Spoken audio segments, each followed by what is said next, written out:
សង្គ្រាមអាចនឹងរីកផ្ទុះឡើងកាន់តែធំពេលនេះអត្រានុយក្លេអ៊ែរកូរ៉េខាងជើងបានបញ្ជាក់ឲ្យថាគេនឹងជួយអ៊ីរ៉ង់បើសិនជាអ៊ីរ៉ង់ស្នើសុំឲ្យគេជួយហើយគេនឹងផ្ដល់មីស៊ីលឲ្យមួយគ្រាប់តែប៉ុណ្ណោះនោះវាគ្រប់គ្រាន់នឹងអាចគំទេចអ៊ីស្រាអែលបានខណៈពេលដែរសម្ព័ន្ធមិត្តចិនក៏មិននៅស្ងៀមដើម្បីបង្ហាញភាពស្មោះត្រង់ចំពោះសម្ព័ន្ធមិត្តរបស់ខ្លួនក្នុងការរំលោភបំពានពីសំណាក់អ៊ីស្រាអែលនិងអាមេរិកចំពោះអ៊ីរ៉ង់តាមរយៈក្រសួងការបរទេសដំបូង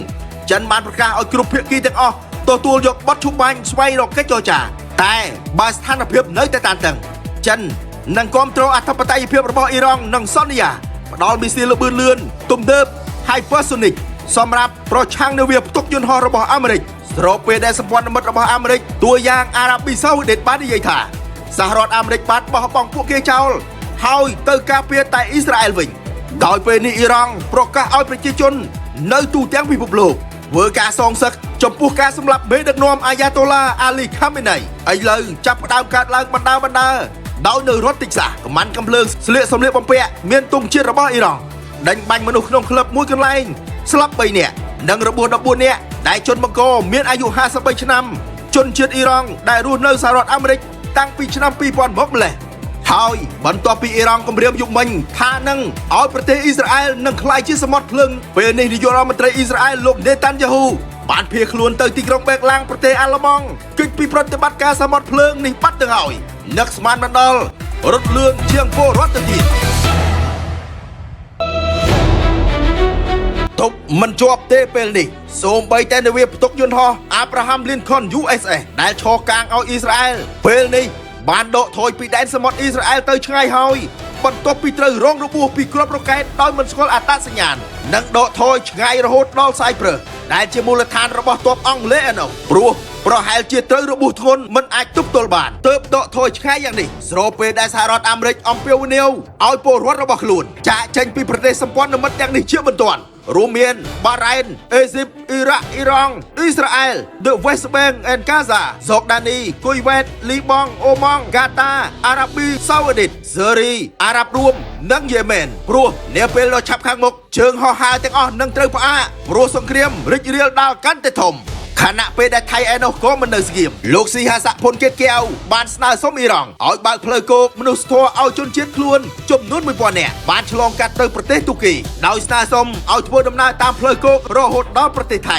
មិនដឹងថាអ៊ីរ៉ង់យល់ព្រមឬមួយក៏អត់ក៏ព្រោះតែថៃជាជាតិសាសន៍ពុតត្បុតអាក្រក់ទើបថៃខ្លាចការសងសឹកព្រោះខ្លួនជាសម្ព័ន្ធមិត្តអ៊ីស្រាអែលទៅសុំអ៊ីរ៉ង់តិចឡូក្រែងអ៊ីរ៉ង់ឲ្យចូលស្រាប់តែដាក់បង្ហើយព្រោះជាមិត្តរបស់សត្រូវផងចំណែកឯរុស្ស៊ីឯនោះក៏មិននៅស្ងៀមរុស្ស៊ីព្រមានការផ្ទុះសង្គ្រាមលោកលើកទី3ស្របពេលដែលសង្គ្រាមអ៊ីរ៉ង់រីកធំទៅហើយមានប្រទេសជាបន្តបន្ទាប់ប្រកាសចូលជាមួយសហរដ្ឋអាមេរិកវាយប្រហារលើទីក្រុងតេហេរ៉ង់ស្រាប់តែពេលនេះរុស្ស៊ីជាសម្ព័ន្ធមិត្តរបស់អ៊ីរ៉ង់បានព្រមានអំពីការផ្ទុះសង្គ្រាមលោកលើកទី3ក្នុងការផ្ដល់បទសម្ភាសន៍ជាមួយសារព័ត៌មានតាសកាលពីថ្ងៃច័ន្ទទី2ខែមីនាឆ្នាំ2026អតីតប្រធានាធិបតីរុស្ស៊ីលោកឌីមីទ្រីមេដវេដេវបានប្រមានថាមេដឹកនាំអាមេរិកដូណាល់ត្រាំ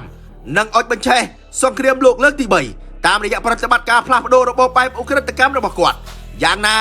លោកនិយាយថាបើនិយាយតាមបច្ចេកទេសរឿងសង្គ្រាមលោកលើកទី3នេះគឺមិនទាន់ទេប៉ុន្តែប្រសិនជាលោកដូណាល់ត្រាំនៅតែ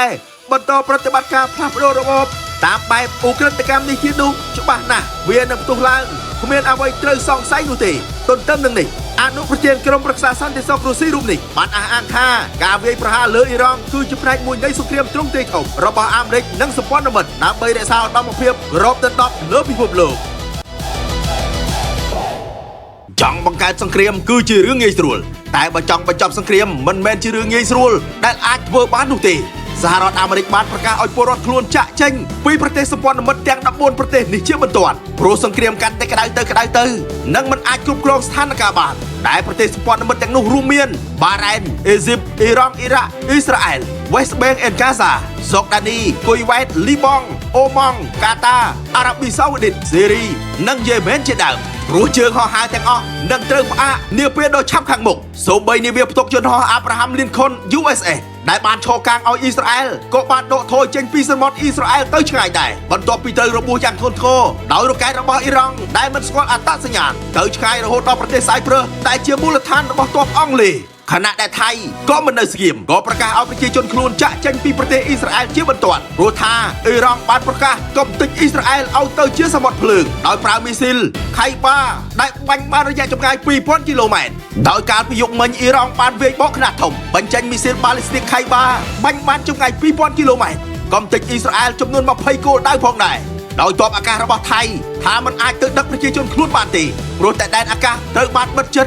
ដែលធ្វើឲ្យយន្តហោះភស្តុភាររបស់យោធាថៃ C-130 មិនអាចចូលដែនអាកាសរបស់អ៊ីស្រាអែលបានព្រោះតែខ្លាចគ្រាប់មីស៊ីលការពារដែនអាកាសបាញ់កំទេចភ្លាមលោកស៊ីហាសាភុនគិតកែវក៏បានសំណូមពរទៅដល់ប្រទេសអ៊ីរ៉ង់ដែលស្នើសុំប្រជាជនថៃចំនួន 1000 នាក់ឆ្លងកាត់ប្រទេសអ៊ីរ៉ង់ចូលមកកាន់ប្រទេសទូគីដើម្បីមានឱកាសធ្វើដំណើរថ្មើរជើងចូលប្រទេសថៃដោយងាយស្រួលតែមិនដឹងថាអ៊ីរ៉ង់យល់ព្រមឬអត់ព្រោះតែថៃ